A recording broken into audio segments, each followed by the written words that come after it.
আসসালামু আলাইকুম। নিশ্চয়ই সবাই ভালো আছেন। আলহামদুলিল্লাহ আমিও ভালো আছি। আজকে আমি আপনাদের সাথে আলোচনা করব একটি গুরুত্বপূর্ণ বিষয়, যেটি ছোট বড় সকলেরই কাজে আসবে। আপনি নিজেকে চালাক নাকি বুদ্ধিমান মনে করেন? ভাবছেন এ আবার কি? দুটি কি আলাদা নাকি? হ্যাঁ, দুটি আলাদা। বুদ্ধিমান এক কথা এবং চালাক এক কথা, চতুর আরেক কথা। কিছু কেন বলছি এ কথাটা? আপনি যদি সন্তানকে বুদ্ধিমান বানান, তাহলে দেখা যায় যে আপনি সন্তানের থেকে সব কিছু আপনি ভালো পাবেন। আর যদি আপনি সন্তানকে চালাক হতে শেখান, তাহলে সেই সন্তান আপনার সাথেই চালাকি করবে। এটা শুধু সন্তানের ক্ষেত্রে না, এটা অন্যান্য রিলেশনগুলোর ক্ষেত্রেও আপনি যেমন শিখাবেন তার থেকে তেমন দ্বিগুণ হয়তো আপনি অন্যের জন্য শিখাবেন, অন্যকে ঠকাতে শিখাবেন, অন্যকে এইভাবে এগুলো করা শেখাবেন। হ্যাঁ, কিন্তু আপনি দেখা যায় যে তারপর দ্বিগুণ পরিমাণে পাবেন সে একই লোক থেকে।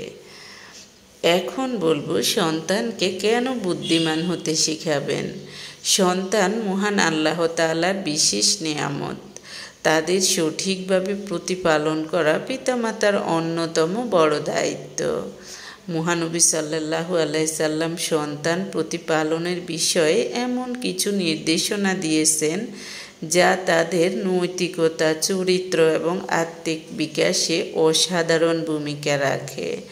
এক্ষেত্রে তারাও দেখা যায় যে আদর্শ মানুষ হয় এবং বাবা মাও দেখা যায় সন্তানের থেকে কোনো কষ্ট পায় না।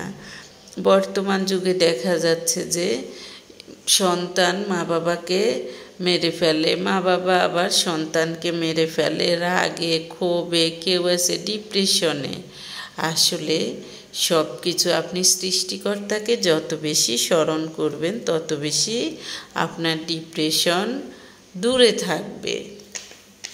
তখন আর এই ধরনের খারাপ কাজগুলো করা যাবে না।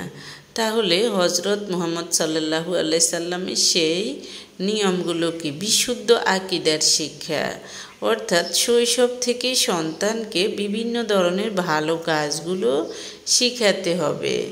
নামাজের নির্দেশ, 7 বছর বয়স থেকে নামাজের অভ্যাস করতে হবে। 10 বছর পরে গুরুত্ব সহকারে শিখাতে হবে, কারণ নামাজ জীবনে শৃঙ্খলা ও প্রশান্তি নিয়ে আসে। সমতা রক্ষা, সন্তানদেরকে সমতা রক্ষা করা শেখাবেন। না হয় দেখা যায় যে আপনি যদি বিভিন্নভাবে আপনি শিখান অমুককে বেশি তমুককে কম, তখন